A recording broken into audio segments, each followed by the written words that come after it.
On en parle avec Alexandre Bensoussan. Alexandre Bensoussan, bonsoir, merci d'être avec nous. Vous êtes avocat au sein du cabinet Herzog Fox Neeman. Vous êtes spécialiste de droit international. La première question qu'on pourrait se poser, c'est pourquoi maintenant pourquoi maintenant la Belgique a jugé bon de se joindre à cette démarche qui avait été initiée par l'Afrique du Sud? Bonsoir. Alors, écoutez, moi, l'annonce de la Belgique, en fait, de se joindre à la procédure intentée sud-africaine constitue à mes yeux moins un acte de justice internationale qu'une manœuvre de politique intérieure, hein, dictée par une démagogie clientéliste particulièrement inquiétante.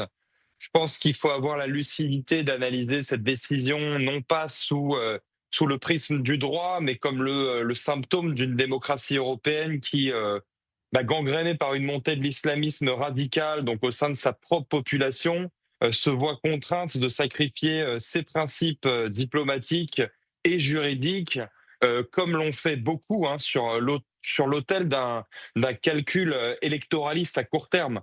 Donc on a les élus belges qui sont Hmm. confrontés à une pression démographique et idéologique qu'ils ne maîtrisent plus et qui choisissent en fait la voie de la lâcheté en instrumentalisant la plus haute juridiction mondiale, donc qui est la Cour internationale de justice, pour acheter une espèce de paix sociale Ouais. précaire et qui transforme cette instance en une tribune politique, à mes yeux, qui est Hmm. destinée à satisfaire une frange très radicalisée de leur électorat. C'est peut-être l'occasion, Alexandre Bensoussan, au-delà des considérations internes à la Belgique, de faire le point sur cette démarche qui avait été initiée par l'Afrique du Sud, c'est-à-dire tenter d'accuser formellement Israël de perpétrer un génocide contre les Gazaouis.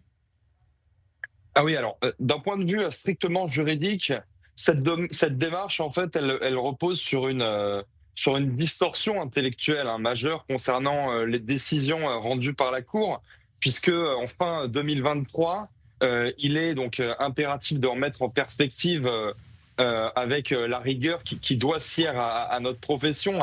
À aucun moment, la Cour n'a validé la qualification de génocide. Donc, on le rappelle, on parle de la Cour internationale de justice, à dissocier de la Cour pénale internationale qui poursuit le Premier ministre Netanyahou et Yoav Gallant qu'on représente au cabinet devant cette instance-là et qui sont sous le coup de mandat d'arrêt. Donc là, on parle de la Cour internationale de justice.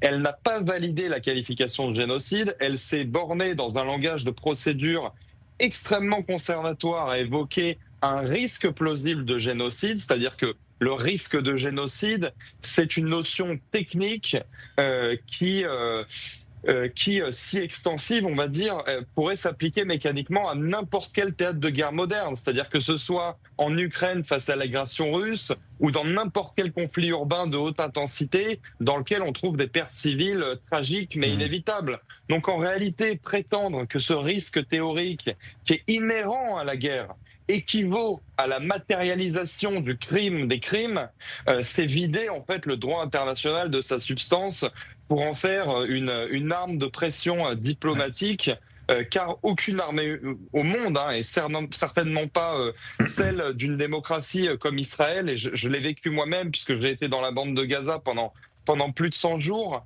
n'évacue les civils avant de frapper, ne déploie des corridors humanitaires et organise de manière extrêmement millimétrée la distribution de nourriture, bien évidemment, malgré le fait qu'il y ait des pertes civiles, mais qu'on déplore. Hmm. Alexandre Bensoussan, une dernière question.